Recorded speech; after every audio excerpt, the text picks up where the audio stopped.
Kidney stone యొక్క location అదే కిడ్నీలో ఉందా, బ్లాడర్లో ఉందా, లేదంటే మూత్రనాళంలో ఉందా, అది లొకేషన్ పేషెంట్కి క్లియర్గా ఎక్స్ప్లెయిన్ చేయడం జరుగుతుంది. సో వన్స్ ఈ స్టోన్ ఉన్నప్పుడు నిర్ధారణ కూడా జరిగింది. సో నెక్స్ట్ ఏం చేస్తాం? 80% ఆఫ్ ద కేసెస్లో పేషెంట్ ఇమ్మీడియట్గా చాలా కంగారు పడడం, ప్యానిక్ లోన్ అవ్వడం, కిడ్నీ స్టోన్స్ ఇంకా మందుల ఆప్షన్ లేదు, ఖచ్చితంగా సర్జరీ ఒక్కటే దారి అని ఇమ్మీడియట్గా సర్జరీకి వెళ్తారు.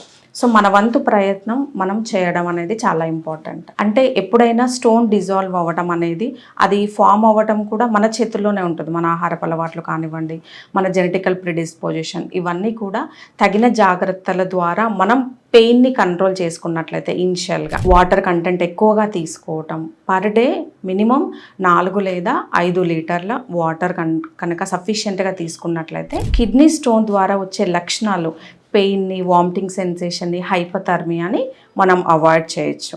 దీంతో పాటుగా ఎస్పెషల్లీ ఆడవాళ్ళు బయట కామన్గా ఫ్రీక్వెంట్ చేసే యూరినరీ టాయిలెట్స్ అనేవి కామన్గా చేసే మిస్టేక్. సో ఇలాంటి మిస్టేక్స్ చేయకుండా మనం గనక ప్రివెంట్ చేసుకున్నట్లయితే మనం సర్జరీ అవసరం లేకుండానే. అండ్ హోమియోపతిలో the best medication, out of 10 cases 10/10 అసలు సర్జరీ అవసరం లేకుండా గ్రాడ్యువల్గా మెడికేషన్తోనే ఇనిషియల్గా సిమ్టమ్స్ని కంట్రోల్ చేస్తూ గ్రాడ్యువల్గా స్టోన్ని డిజాల్వ్ చేసే మెడికేషన్ హోమియోపతిలో అవైలబుల్గా ఉంది.